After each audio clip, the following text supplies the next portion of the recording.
In today's video, I'm going to show you how to do a raised back alteration, or also known as a lower collar.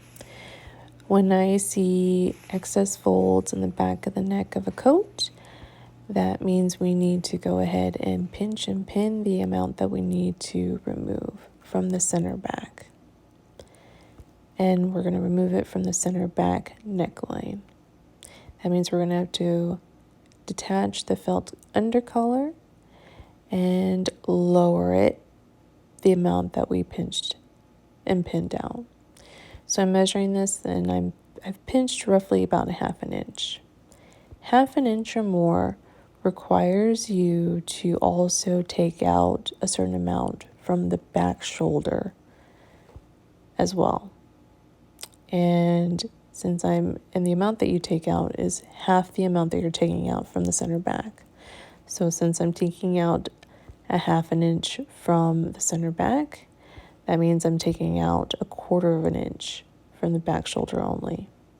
Anything less than 1/2 inch, you don't have to bother with the shoulders. Just go ahead and lower the back neckline.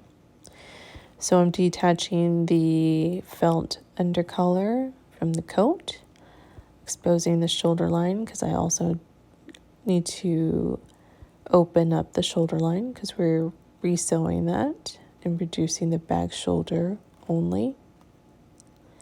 You want to make sure that you're pretty accurate with the amount you're taking out, because there is a center back notch on the felt undercollar that needs to match up with the center back of the coat.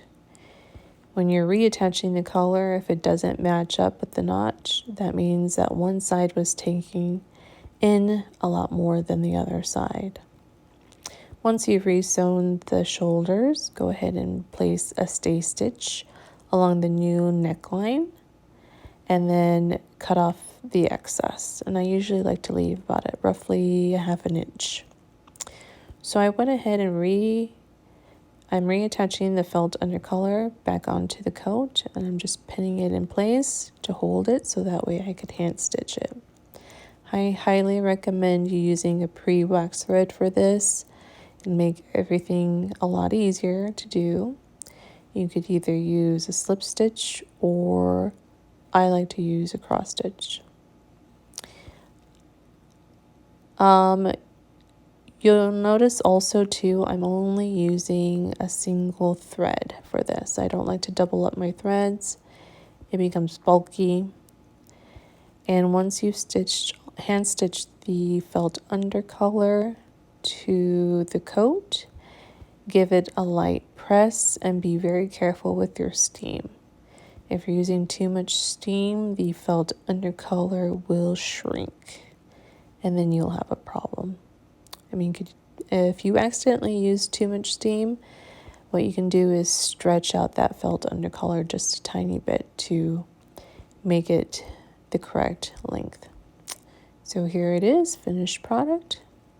Looks like new. Happy sewing.